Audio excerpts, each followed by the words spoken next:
what is up guys, welcome back to another video. Thanks for joining me today because we are going to be doing here a bonus test hand video for the Uria deck, and the reason why I wanted to do a pure variant of this particular deck was to accentuate the true essence of a pure Uria deck, a deck that focuses on going for trap cards and making it as strong as possible, or at least showing off what it could potentially do.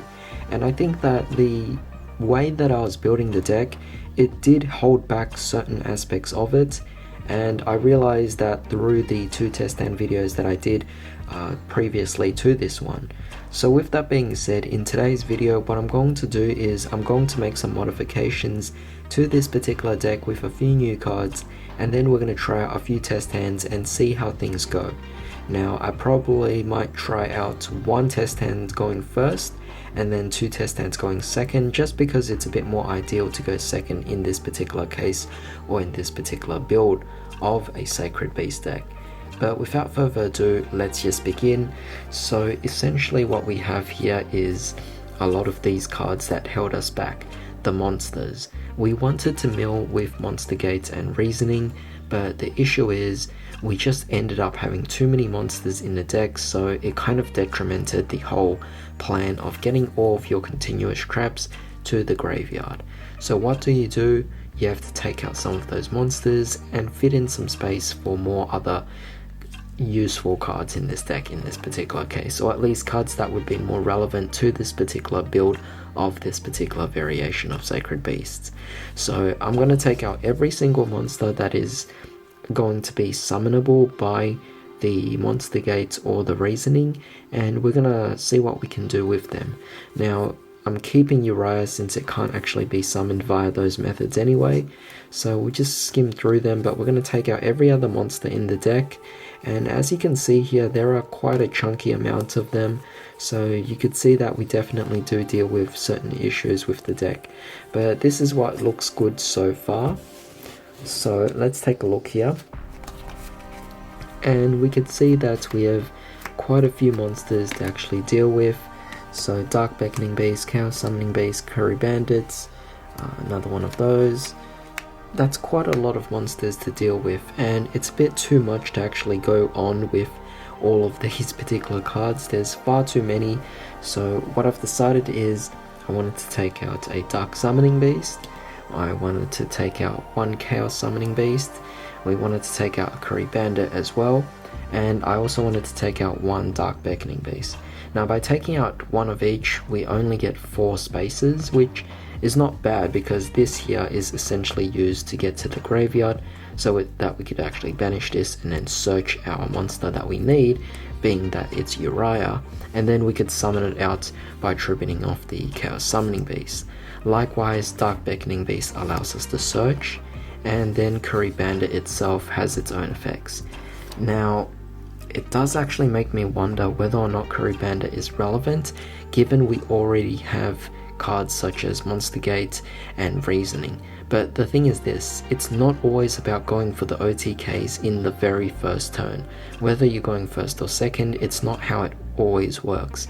You technically kind of have to build up that way, which is what makes the Curry Bandit so relevant in this particular deck. You want to be able to go and take the first few turns using Curry Bandit to benefit off that by getting cards to the graveyard. However, if we instead focus on a more trap heavy deck and take out some of these cards, we could definitely change things up, but it does make it more difficult. So I'm trying out a slightly different variation. Instead of depending on the Dark Summoning Beast, which we could easily just ditch to the graveyard via opening of the Spirit Gates, instead we could just go for Dark Summoning Beast or Dark Beckoning Beast, summon that, search for your opening of the Spirit Gates, activate that, and then directly search for your Uria, in which case we summon out via the Chaos Summoning Beast, making these two cards a bit more crucial in this case. The only issue I find with it is the fact that you will have to also have the Chaos Summoning Beast already out in the field, so it does also add a bit of difficulty there. But I think with these 6 monsters here, it's less likely that you'll actually encounter a certain problem. I might even think about dropping the crew bandits, but I guess we'll see what happens in these opening test hands, because we pretty much just got rid of a huge chunk of cards here, 5 cards, and I have some cards that I actually thought about in adding into this deck. So I wanted to add more trap cards. I thought about just adding in 3 safe zones. Of course, you guys could play whatever you want. You could add in Imperial Orders, you could add in maybe an Unending Nightmare. There are plenty of options available for you guys to actually add into the deck. I also thought about adding in 2 copies of Allure of Darkness. If we have dark monsters, we may as well just utilize them with the Allure of Darkness anyway, and even if we have to discard all the cards in our hand with Allure of Darkness, it doesn't matter because they're all continuous trap cards, fueling our Uria. So with that being said, we're going to attempt to do that. Now as for the extra deck, I am going to be altering it just a bit here by changing up a few cards. So instead of going for cards like the Link 4s, which are less likely to actually occur, I figure I might as well just play in more Link 2s. So we're adding in a Wee Witch's Apprentice and an Underclock Taker, which could have a bit more benefits in different circumstances. So with that being said, let's now add these to our decks, and let's see how things actually turn out in these particular test hands here. So we're just going to add all of these in, and hopefully things change out just a bit here.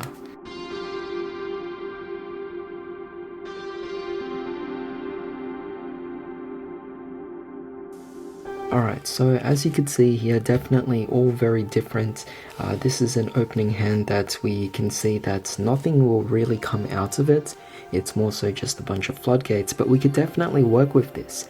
Go for the Foolish Burial Goods, get rid of whatever cards you actually want to. So in this case, we probably don't need our Hyperdrive, so we could easily just get rid of that.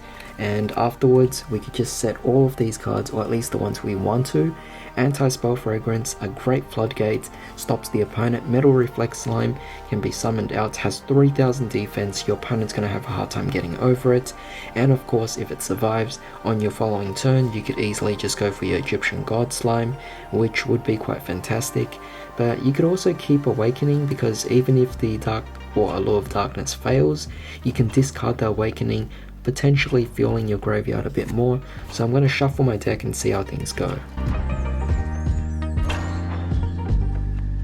Alright, so now we're going to activate Allure of Darkness, and whatever we draw into, it doesn't really matter, even if we discard. So 1, Dark Beckoning Beast, and 2, another Dark Beckoning Beast. That's fine, we discard it, or banish it at least. So we can now normal summon out our Dark Beckoning Beast, allowing us to then search for Opening of the Spirit Gates. Opening of the Spirit Gates allows us to normal summon our activate it of course, allowing us to then search for whatever we want. We could go for Uria, or we could go for the Chaos Summoning Beast. It's up to you, because we technically still get 2 summons, which is not necessarily the worst thing of all, but with that being said, you have to consider what you could actually go for. I'm thinking let's just go for Uria right off the bat here. Of course, we can't necessarily do anything about bringing out Uria, but you could, if you really wanted to, set the Awakening as well, and on your following turn you could ditch all of these trap cards and summon out Uria. That would be quite fun, but it really just depends on what you want to do here in this particular case. But you could leave it like this and you would still be fine.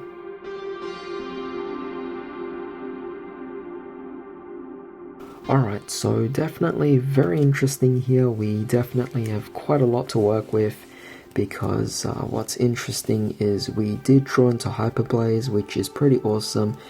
Essentially what you could actually do is this could just be face down, and you could essentially just go for your actual summon of the Uria right off the bat, which is quite powerful, because right here you could see that I just set these 3, I ditch them all, and then I summon out the Uria.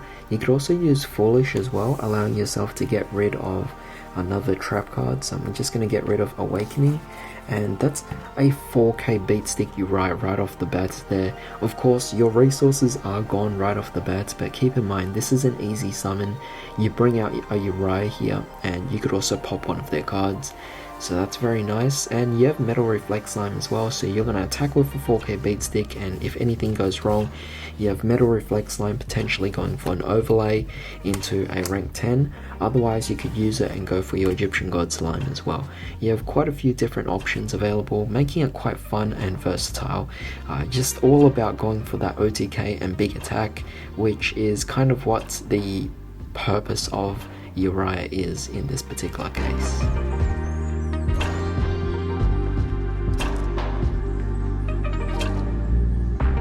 Alright, so here's a very different hand as well, definitely very interesting. So what we're going to do here is we're going to go for Terraforming, allowing us to then search, and allowing us to go for our Fallen Paradise. So where is that? We're just going to activate it right away.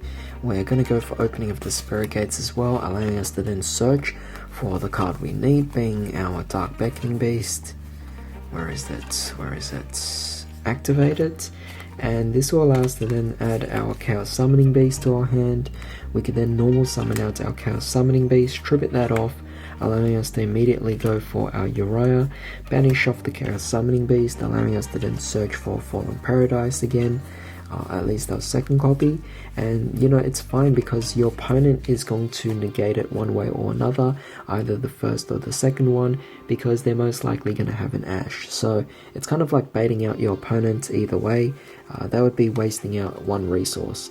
But you do have quite a few traps here, which is definitely very nice as well. Of course, this doesn't look like you could do much on the field, but that's okay because you could actually just, instead of going for the Fallen Paradise, well, actually, you would still go for Fallen Paradise, but instead of just tributing this off to summon out Uriah, you could technically link summon first instead and go for something else, but either way, we do have Fallen Paradise, so we're about to draw 2 cards, so I'm just going to shuffle my deck up.